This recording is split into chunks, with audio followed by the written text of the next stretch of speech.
নমস্কাৰ। আজি ভিডিঅ'টোলৈ আপোনালোকক স্বাগতম জনাইছোঁ।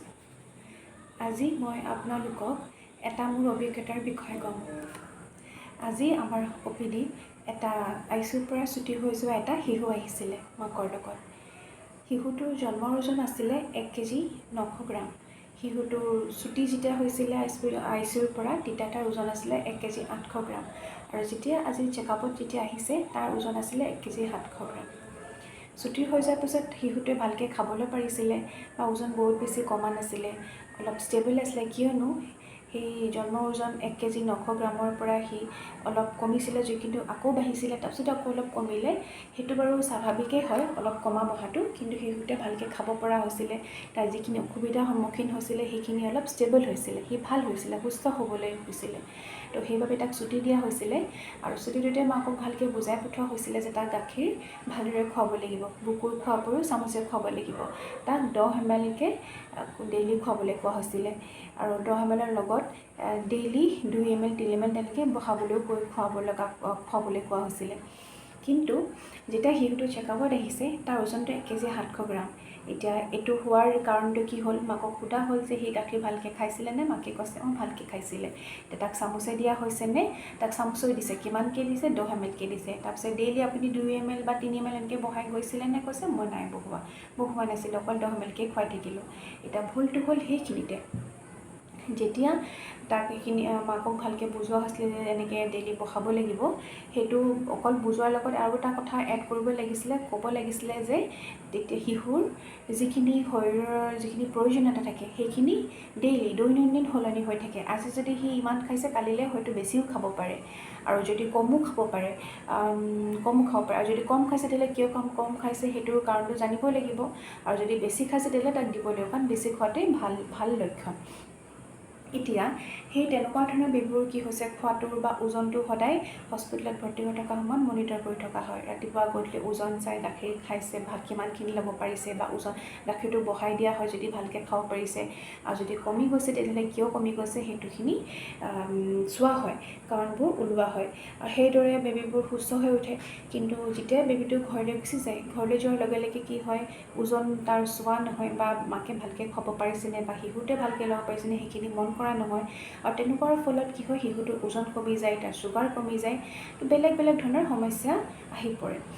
সেইটো কাৰণে মাতৃবোৰ অলপ সজাগ হৈ থকাটো খুবেই প্ৰয়োজন।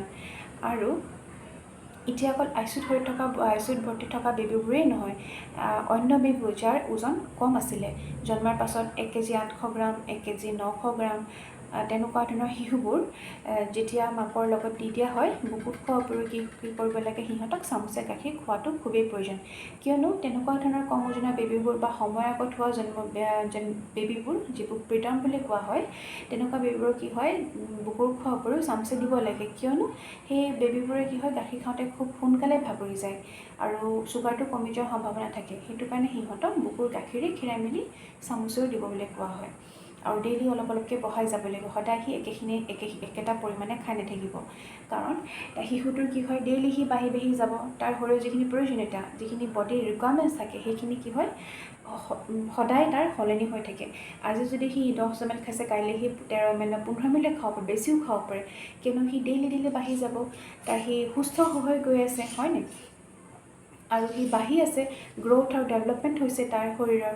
তো সেইটো কাৰণে কি হয়, তাৰ ভোক সোনকালে ভোক যেতিয়া লাগে, সি ভালকৈ খোৱাৰ লগে লগে গাখীৰ হজম হৈ যায়, তাৰ ভোকটো বাঢ়ি গৈ থাকে।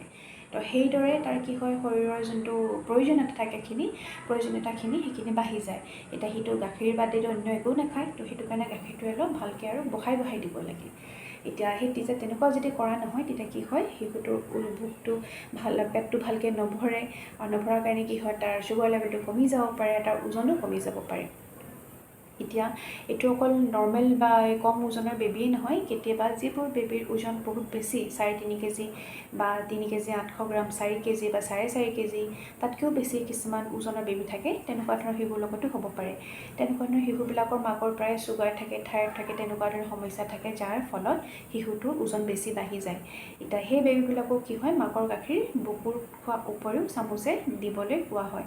এতিয়া সেই বেছি ওজনৰ বেবীবিলাকক কি হয়, চামুচে যেতিয়া খুৱাবলৈ খুৱাবলৈ কোৱা হয়, যদি মাকৰ ভালকৈ ওলাই বা ভালকৈ দিয়ে, শুদ্ধ পদ্ধতিবোৰ যদি ফ'ল' কৰে, সেইখিনি যদি ভালকৈ নিয়মিতভাৱে সময়মতে যদি খুৱায়, তেতিয়াহ'লে পেকেট গাখীৰ নিদিলেও হয় বা চামুচে নিদিলেও কথা নাই, কিন্তু ভালকৈ খুৱাব লাগিব। আৰু যদি বুকুত যদি লাগিছে, ভালকৈ নলাইছে, তেতিয়াহ'লে তাক চামুচে দিয়াটো আৰম্ভ কৰি দিব লাগে। আৰু কম ওজনৰ বেবীবিলাকক আমি পেকেটৰ গাখীৰ দিয়াটো ছাজেষ্ট নকৰে ডক্টৰে, আমিও নকওঁ। কাৰণ কম ওজনৰ বেবীবিলাকক যেতিয়া পেকেটৰ গাখীৰ দিয়া হয়, তেতিয়া কি হয়, সিহঁতৰ হজম শক্তিটো কমি যায় আৰু পেটবোৰ ফুলি যায়, তেনেকুৱা ধৰণৰ কিছুমান সমস্যা হয়। সেইটো কাৰণে পেকেট গাখীৰবোৰ কম ওজনৰ বেবী আৰু সময়ৰ আগত হোৱা বেবীবোৰক পেকেটৰ গাখীৰ দিয়াটো প্ৰয়োজন নহয়। সিহঁতক অকল মাকৰ গাখীৰে খীৰাই মেলি দিবলৈ কোৱা হয়। কিন্তু যিবোৰ বেবীৰ ওজন অলপ বেছি থাকে, কিন্তু সিহঁতক পেকেটৰ গাখীৰ দিবলৈ দিয়ে, কিয়নো সিহঁতৰ সেই ৰিস্কবোৰ অলপ কমি থাকে এই সৰুবিলাকৰ তুলনাত। এতিয়া সেইবোৰ আমি নিজেই নহয়, কিন্তু ডক্টৰৰ পৰামৰ্শ লৈ সেই কেনেকৈ খুৱাব লাগে, কিমানটো দিব লাগে, সকলো জনাৰ পিছতে মুখত দিব লাগে। তাকো আৰু বাতি আৰু চামুচে দুটানি বটল ব্যৱহাৰ কৰিব নালাগে। তাৰ পাছতে এতিয়া সেই তেনেকৈ গাখীৰ খুৱাই থাকিলে কি হয়, কম ওজনেৰে হওক বা বেছি ওজনেৰে হওক, এনেকুৱা শিশুবিলাকৰ তাৰ ছুগাৰ লেভেলটো RBSটো সদায় মনিটৰ কৰা হয়। 24 ঘণ্টা বা 48 ঘণ্টালৈকে ছুগাৰবোৰ চোৱা হয়, কমি গৈছে নেকি, ঠিক আছে। কাৰণ তেনেকুৱাবিলাকৰ শিশুবিলাকৰ কি হয়, ছুগাৰ লেভেলটো সদায় ডাউন হৈ যোৱাৰ সম্ভাৱনা থাকে, কমি যোৱাৰ সম্ভাৱনা থাকে। এতিয়া 50ৰ তলত, 50তকৈ তলত যেতিয়া এটা বেবীৰ ছুগাৰ লেভেল হৈ যায়, তেতিয়াহ'লে তাক অলপ গুৰুত্ব দিব লাগিব, ভালকৈ খোৱাটো খাইছে নে নাই চাব লাগিব, বা কিয় খাব পৰা নাই, এটা চামুচে দিয়াটো আৰম্ভ কৰিব লাগিব। আৰু যদি 45তকৈ তল হয় বা তাৰ বেলেগ হাইপ'গ্লাইচেমিয়া চিমটমছবোৰ দেখায় যে লেথাৰ্জি হৈ যায়, বেবীটো খাব নোৱাৰা হৈ যায়, তেতিয়া কি হয়, তাক আইচিইউলৈকে শ্বিফ্ট কৰা হয়, সকলো নিয়মবোৰ ফ'ল' কৰি। এতিয়া অকল যেনেকৈ মই ক'লোঁ, অকল আইচিইউত থকা বেবীকে আমি ভালকৈ খুৱাব লাগিব বা চামুচে দিব লাগিব, তেনেকুৱা নহয় জুখি চুখি। যোনবোৰ বেবীৰ ওজন কম থাকে বা যোনবোৰ শিশুৰ ওজন বহুত বেছি থাকে, তেনেকুৱাবিলাকো চামুচে দিব লাগে। এতিয়া বুকুত কেনেকৈ খুৱাব লাগে, মইতো আগৰ ভিডিঅ'বিলাকত বুজাই দিছোঁৱেই, ভালদৰে খুৱাব লাগিব সময়মতে আৰু শুদ্ধ পদ্ধতি ফ'ল' কৰি। আৰু চামুচে কেনেকৈ খুৱাব লাগে মই সেইটো বুজাই দিছিলোঁ। এতিয়া খালি এটা কথা মনত ৰাখিব লাগিব, ঘৰলৈ যোৱাৰ পাছত বা ছুটি হৈ যোৱাৰ পাছত, মাকৰ কোলাত দিয়াৰ পাছত যি ধৰণে আইচিইউত খুৱাইছিলে সেই ধৰণেই সেইখিনি ফ'ল' কৰি থাকিব লাগিব। পটককৈ সেইটো বন্ধ কৰি নিদি অকল বুকুতেই খুৱাই থাকিব নালাগে। এতিয়া প্ৰথমতে যদি চামুচে খুৱাইছিলে, বুকুত খাই আছে কাৰণে বুকুত খুৱাবলৈ আৰম্ভ কৰিলে, এতিয়া চামুচে খোৱাটো বন্ধ কৰিলে, তেনেকুৱা নহয়। সেই অভ্যাসটো বাৰু লাহে লাহেহে বুকুত খোৱাটোলৈ আহিব। লগে লগে তাক যদি চামুচটো এৰাই অকল বুকুতে দিবলৈ আৰম্ভ কৰা হয়, তেতিয়া কি হয়, শিশুটোৰ সেই অভ্যাসটোৰ লগে লগে নাহে। আৰু তাৰ ফলত কি হয়, সি যেনে খাবলৈ পাৰিব লাগে, তেনেকৈ সি খাবলৈ নিশিকে, তাৰ বহুত দেৰি হয়। আৰু তাৰ সেইটো কাৰণে কি হয়, ওজনটো কমি যায় বা খাব নোৱাৰা হৈ যায়। বহুত বেবী সেইটো কাৰণে ভাল হৈ যোৱাৰ পাছতো আকৌ বেয়া হৈ যায়। সেইটো কাৰণে আমি এনেকুৱা কিছুমান কথা অলপ গুৰুত্ব দিব লাগে, লক্ষ্য কৰিব লাগে, যে সি চামুচে ভালকৈ ল'বলৈ পাৰিছেনে বা বহুত খাইছেনে নাই, বা তাৰ ওজনটো ভালকৈ বাঢ়িছে নাই, ছুটি হৈ যোৱাৰ পাছতো আমাৰ ওজনটো আমি চেক কৰি থাকিব লাগিব, ঠিক আছে। এনেকুৱা ধৰণে কিছুমান কথা মানে আমি অলপ গুৰুত্ব দিব লাগে। আমি এইবোৰ প্ৰায় দেখি থাকোঁ, আৰু আজিও সেই OPD তেনেকুৱা ধৰণে এটা উদাহৰণ আমি দেখিছিলোঁ।